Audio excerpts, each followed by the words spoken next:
Hi guys, and welcome back to another video game with powers. I'm Jake, and today's video is for all my Primal community campaign people that are in our community, or those of you that are interested or invested in our Primal The Awakening community campaign.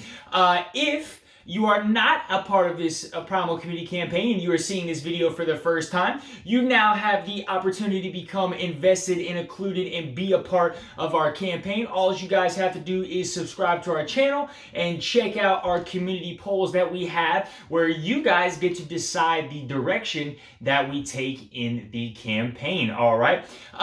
Do want to give a spoiler warning for this video. You are going to see spoilers for the campaign, certain aspects of the campaign like quests and weapons and upgrades and things like that. If you are interested in that and this is your first time watching our videos, I'm going to go ahead and link our prologue scenario that I did that we completed, so you guys can kind of be up to date with where we are at.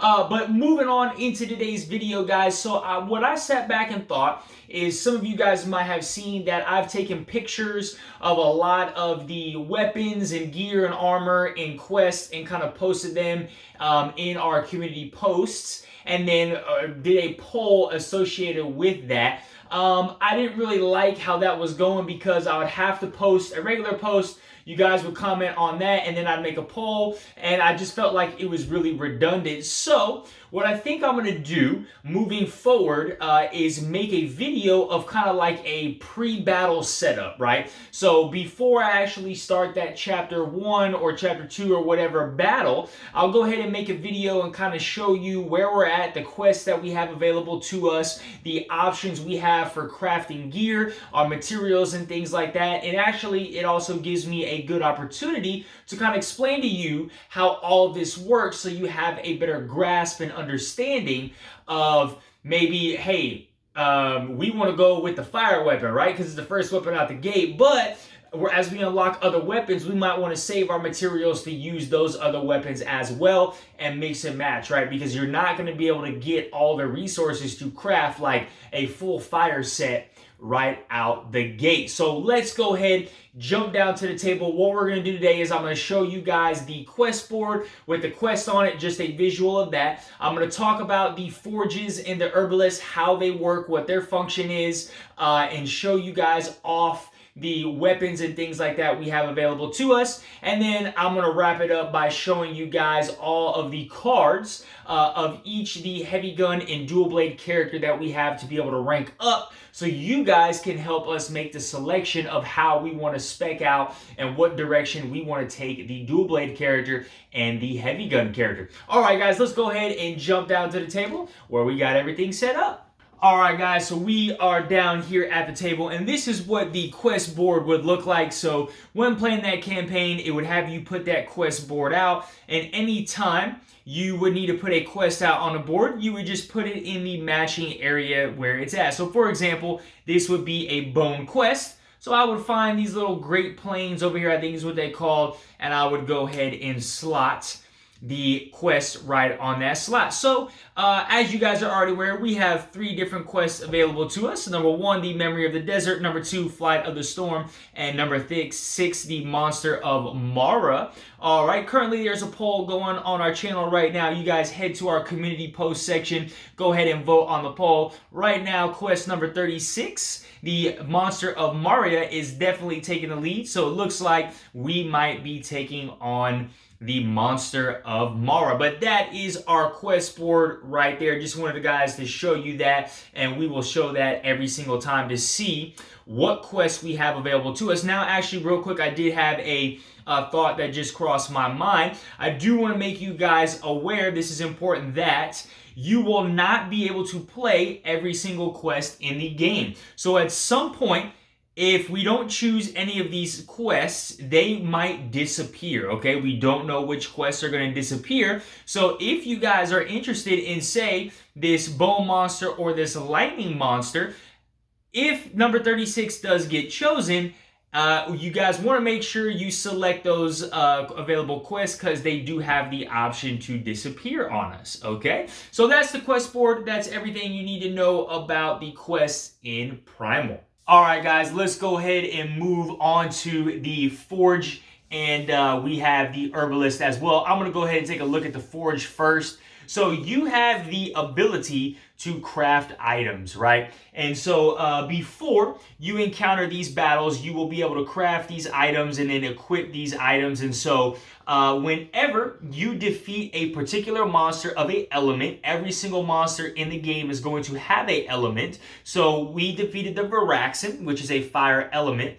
You will unlock the level 1 forge for that monster. So in this example here, this monster of Mara, this is a feather element monster. Since we do not have the feather forge, by playing this quest and defeating this monster, we will go ahead and unlock the level 1 fire forge, okay?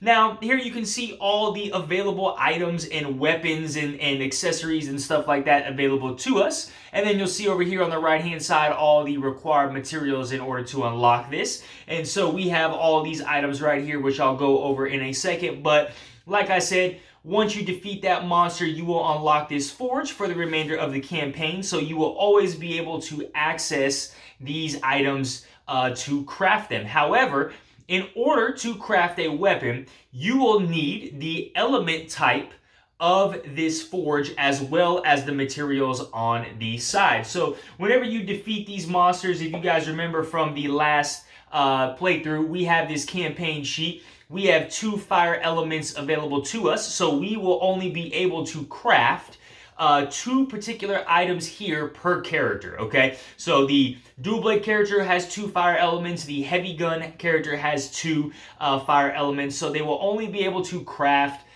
2 weapons or armor or accessories here from this list for right now. Now, there are a couple things. I'm going to go ahead and put this on the screen right now. You guys can do what's called a resource conversion, where you can convert any of your resources into another resource. So you can spend 1 element of any type in place of any 1 material. So like I said, we can spend 1 of these fire elements to create a scale if we need to. We can spend 2 materials of any type in place of any 1 material, okay? We can discard an equipment card that we already own instead of spending any 1 material. So for example here, like if we wanted to create this Ignis weapon, right? We actually did not get that gray sludge, which is the irid, all right, from the Varaxin. So we would not be able to craft this Ignis weapon with the required resources that we have from this campaign sheet. So what we might need to be able to do is we might need to get rid of our level 1 gunbow if we wanted to get that weapon, or maybe get rid of our base armor or any other piece of equipment that we have in order to pay for that, right? The last one we have is we can discard an equipment card you already own instead of spending an element of the type associated with that equipment as well. But that is essentially how that crafting is going to work. We will need to spend the required resources, element, and so forth. Now, we do have the opportunity to upgrade these forges as well. So there are 3 levels to every single elemental forge in the game, and there are 3 levels to every single weapon and item in the game, okay? So these will be all the level 1 Fire Forge items. Once we upgrade this to level 2, we will get all the level 2 weapon and armor and items as well, and we can go ahead and upgrade from there. So let's go ahead and take a look at this Fire Forge here. And you know, I've already given you guys a little teaser, but I'm going to talk about this weapon a little more in detail. So this is the Dragon Wings weapon for the Dual Hunter. Now, over here on the left-hand side of the cards, and I might have mentioned this in one of my earlier videos, these are the deck building constraints that I must adhere to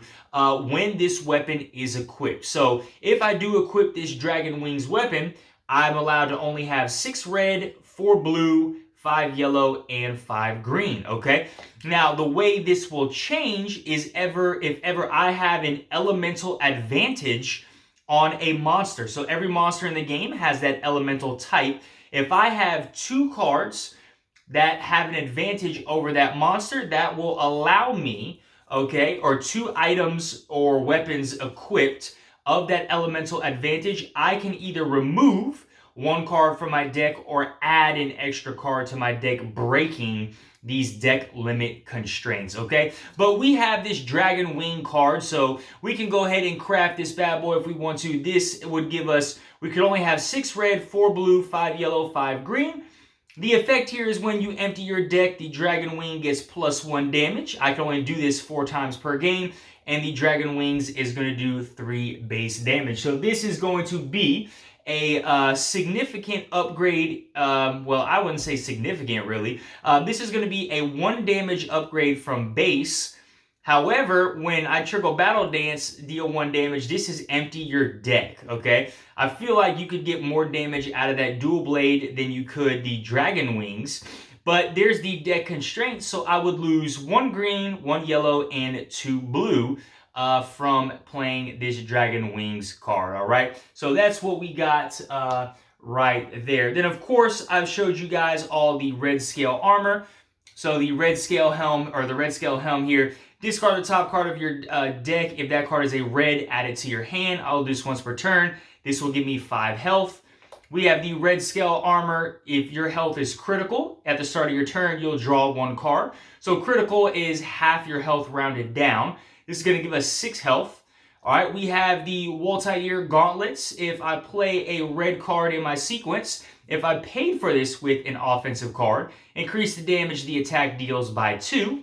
All right, and then we have the Lava Buckler. So I place 2 counters on this card as a setup, and when I would suffer attrition damage, you may reveal a counter from Lava Buckler and discard the top card of your deck. If that card is a defensive card, prevent that damage, okay? So these are the 5, or 4 actually, options. We got 2 pieces of armor and 2 accessories. When going into battle, you are only allowed, obviously you have 1 helm, and 1 armor, but you are only allowed to have 1 accessory, okay? That's what they, accessory item, I think is what they actually call these. You are only allowed to carry 1 item into battle here. So I would only be allowed to have 1 of these, okay? Or I could have both, but it depends on the scenario of what I wanted to play. So that is the Dual Blade. Let's take a look at the Heavy Gun characters card here. So let me bring this closer for you guys. So this is the Ignis. So when I do Ignite, which is spending that bullet, right, I place a counter on the behavior discard pile. When the monster does escalation, the monster suffers 1 damage for each counter on the behavior discard pile, then remove 1 of those counters, okay? Now, that's pretty interesting. Base damage of 4, and 6 red, 5 blue, 4 yellow, and 5 green. Let's take a look at the other one. So we're going up 1 in damage here. The Ignite effect there is just deal 1 straight up damage whenever I spend a bullet. And of course, this is all 6s. So I would lose 1 blue, 2 yellow, and 1 green. All right, so this is the Ignis card from the Fireforge. So those are our options there for our Fireforge, guys. So can look out on our community post page. I'm going to be dropping polls. We already have 1 poll up right now on what was the first thing we should buy for the Dual Blade character. Dropping more polls tomorrow and the next day on the other Dual Blade item or helm, weapon, whatever. And then we're going to start with the Heavy Gun character, okay? So that is our Fireforge, all right? Let's take a look at the Herbalist. So the Herbalist is going to function the same way as your Fireforge. You're going to have the opportunity to, make sure my camera is, there we go. It's going to work just like the Fireforge. You're going to have the opportunity to craft items, okay? So we currently have, let me take a look at this. We currently have 2 red plants, a lavender, I want to say, a mint, a frost-looking plant, and a bush, okay? So if we want to craft a Alamore potion, right, these are these potions that will heal us, we are going to need any 2 plants, right? So we would be able to craft that Alamore potion. Up next, we have an Aperia potion. So I would consume this, suffer damage equal to my weapon level, and draw 2 cards. So that's going to be 1 frost plant and 1 red plant. Which we do. We actually have the resources in order to craft that, so we could craft that. We have the Erdem plant, right? I could consume this and gain a defense token, okay? I'd have to look to see what a defense token is. I'll look at that in a sec. But this would need 1 root and either a bush or a lavender. So we actually don't have any root, which is a Tarmaret. So we would not be able to craft that unless we discarded something or traded in other resources, okay? And that defensive token, let me get in the book here. So that defensive token, what that's going to do is we'll place it on a hunter board. It counts as a defensive card in your sequence for the attrition check. I would discard this token at the end of my attrition check. I keep saying tech. Okay, so that is the Erdem. We have the Hatrox potion. So suffer damage equal to your weapon level. Your weapon gets +3 damage until the end of the round. All right, that's going to cost us a red and a bush. We don't have the materials to craft that. We would need that bush. We do have the red. We have the Evoc potion. All right, discard a card from your hand to search your deck for a defense card and add it to your hand, then shuffle your deck. The Evoc is going to cost us 1 root and either the mint or the frost plant. Again, we do not have that root to craft that Evoc plant. And the last thing we have is the Vidya. Discard a card from your hand to search your deck for an offensive card and add it to your hand, then shuffle your deck. So we need a lavender and a mint. We do have a lavender and a mint. So these are the 6 available cards, potion cards available to us. So I definitely think we need to craft some potions to help us out. Now, potions are a one-time use. So if we do craft this Alamore potion and use it in the next scenario, we would have to spend another 2 plants to craft another potion in the next chapter scenario that we go into. All right, guys. So that is pretty much everything that has to do with the Fireforge and the Herbalist crafting for our weapons and potions that we need going into our scenario, and we would just do that right there. Okay, the last thing I want to talk about today, guys, is our skill tree, okay? So we have the opportunity to upgrade our skills. Each character is going to have a whole deck of cards, and they are going to have the option to go into 5 different skill trees, okay? These skill trees are going to unlock different things. So let's go ahead and start with the dual blade character. I'm not going to spoil the focus abilities on some of these cards. So for example, each skill tree is going to have a different mastery card. Okay, I'm not going to spoil the back of these mastery cards. I'm just going to read you what the front of this does, and I'm going to show you the cards that come in this skill tree, so you guys can get a good feel of how the character would be built using this skill tree. All right, so let's start with the A skill tree. So if we go down the A skill tree, we would master something called Double Edge. So whenever I discard an offensive card from my hand, I would place a counter on this card. All right, that is our mastery right there. And I'm just going to put that, actually I'm going to set it off to the side so you guys can't see it. Okay, in going down the skill tree, we would unlock Twin Blades, okay? This is a chain card, and it says when you discard this card from your hand, deal your weapon damage. It costs 1 stamina and counts as 2 stamina if I were to discard this, okay? We would also be unlocking Returning Blade.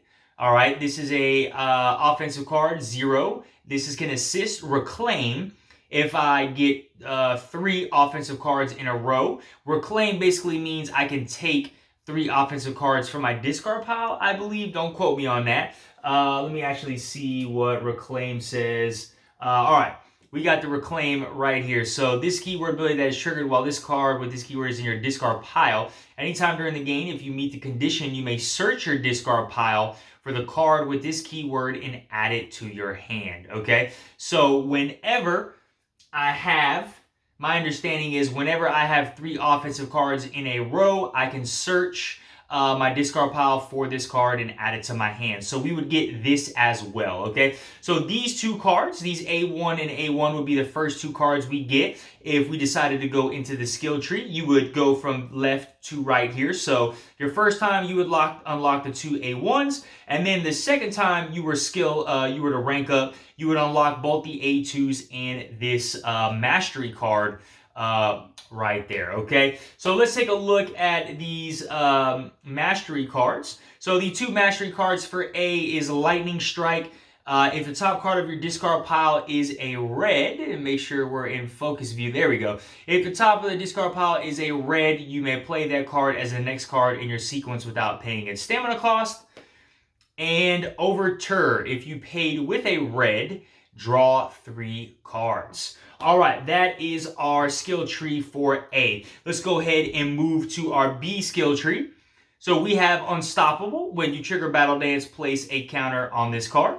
All right, the first unlock, we would get Endless Strike here. So increase your sequence limit by 1 this turn. And then we would get Dance Step, all right? Draw 1 card if I play this after a red. If you draw a red this way, draw 1 additional card, okay?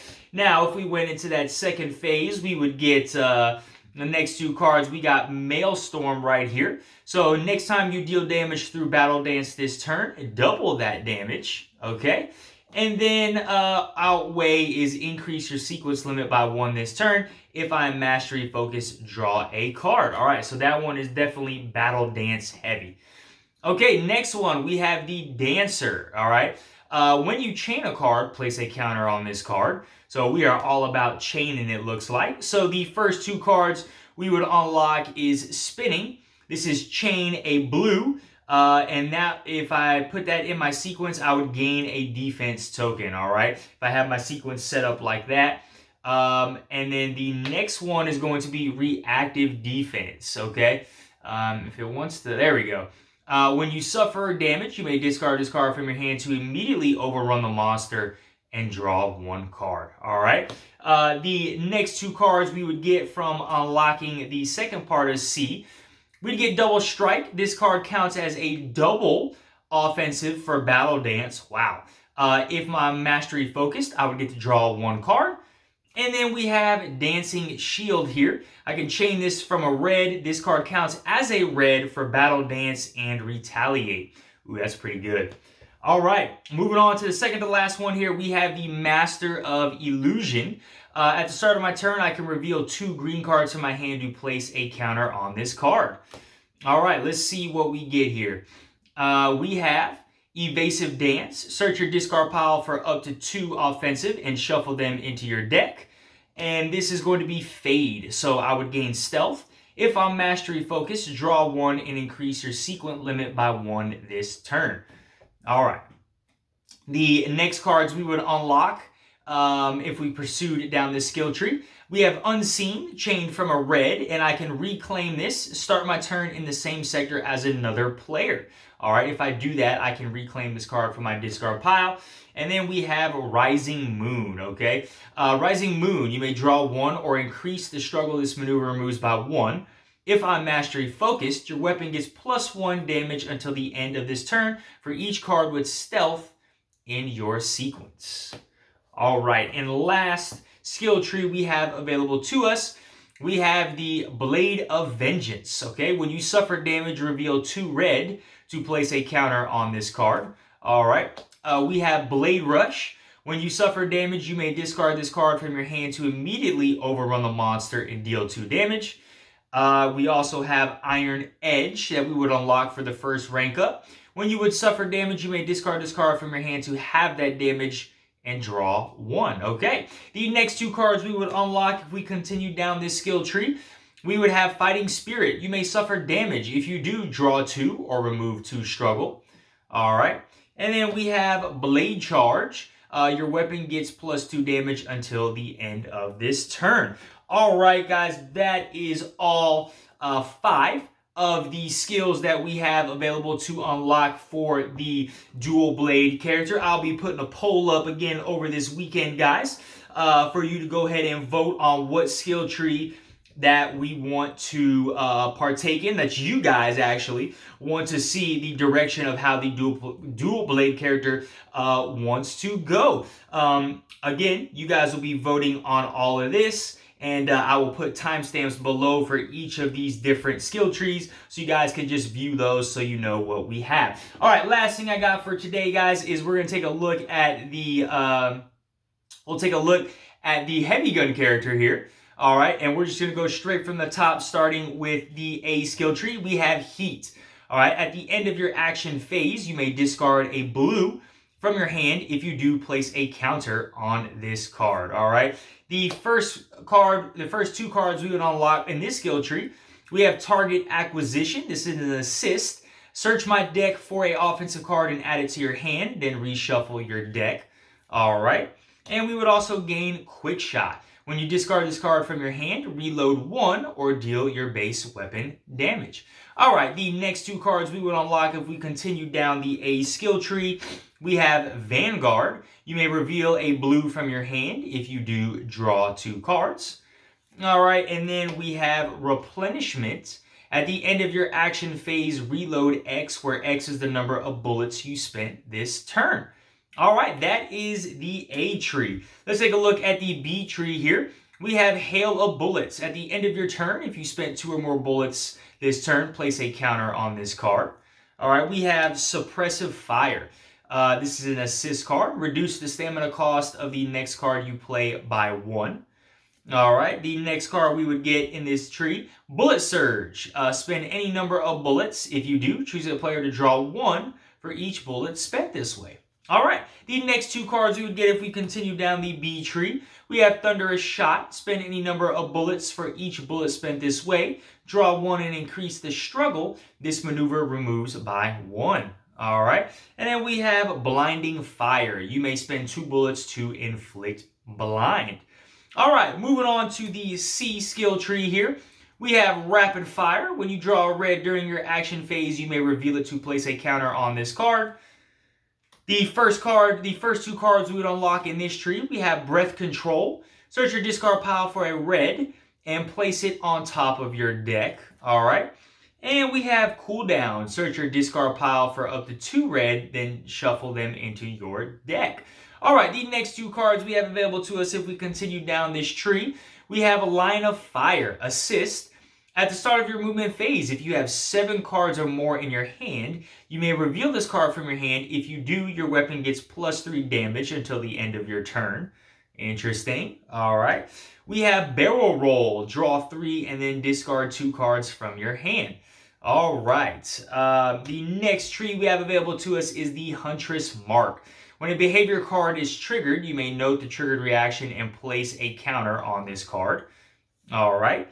We have Cycle of Bullets, the first 2 cards in this tree. When you discard this card to generate stamina for a red, reload 1. All right.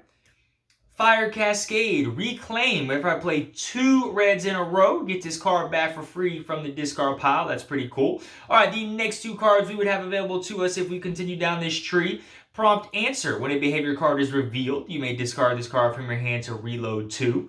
That's pretty good. We have Infallible Aim. Your weapon gets +3 damage until the end of this turn. If your bullet track level is 3, your weapon gets +5 damage. Interesting. All right. And the last skill tree we have available to us is E here. So whenever I play 2 defensive cards in a row, I would place a counter on this card. The first card available to us we have is Camouflage. We simply gain Stealth. All right, Stealth is no behavior cards will activate for color of cards or symbol of cards, I believe. All right. We would also get Swift Reload. So this is an assist. Reload 1. If you have another yellow or orange in your sequence, reload 2 instead. And the last 2 cards available to us if we continue down this tree, we have Countermeasure. If you avoid attrition damage this turn, search your discard pile for up to 2 cards of your choice and add them to your hand. And then we have Explosive Shot. Remove 1 struggle. You may spend 2 bullets. If you do, this attack inflicts vulnerable. All right, guys. Well, look, that is all of the skill trees we have here for the heavy gun character and the dual blade character. Be on the lookout, like I said, for polls coming up the next couple of days and weekends, asking you guys what direction that we should start building the dual blade character and the heavy gun character in. Again, you can mix and match with these skill trees, so you guys can start off with A1 and then you don't have to go into A2. You can go into B1 or E1, but in order for you to unlock these focus mastery cards, you will have to go into A2 in that next skill. Again, I'll put timestamps below for all these different sections on both these cards here so you guys can see just quickly. Oh, I want to see what C1 was like. You can just find the C1 section for the heavy gun or dual blade character. All right, guys, well, that is everything you need to know in order to be battle ready for the rest of our Primal The Awakening community campaign here. And so, like I said, over the course of the next couple of days, I'm going to be pushing these polls out. I love that you guys have done a great job of voting and expressing your opinions on all our community posts and videos and things like that. You guys keep being awesome and keep doing that. And hopefully you guys enjoyed this video. I think I'm going to start doing this video every time, like a pre-battle prep, so you guys can see the lay of the land and what we have going on. The quest has not been officially closed yet. Remember, the close is this Saturday, April 13th, is when the quest poll will close. So you guys still have 2 days to go ahead and vote to see what quest we will be getting battle ready for. And over the course of a couple of days, I'll go ahead and start throwing all these different polls out to craft weapons and skill trees and things like that, so we can be as prepared as we can be to face this monster. More than likely, we're facing the monster of Mara, the feather expansion, which I'm curious to see. A lot of you guys have said it's been very difficult. We shall see. But if you guys enjoyed this content, smash that like button, hit that notification bell. If you guys like this type of video, like I said, I enjoyed it, right? But I hope you guys are enjoying it. I'm here to do what is best for you guys and give you guys the best experience possible. Please go ahead and comment and let me know, yeah, this was actually helpful. I like this a lot better than you posting just pictures and stuff in the community post. Let me know down below what your thoughts are. And if you guys haven't subscribed already, please go ahead and subscribe to our channel so we can keep bringing you awesome content, but also so you guys can be involved in this community campaign as well. All right, guys, y'all have a great one.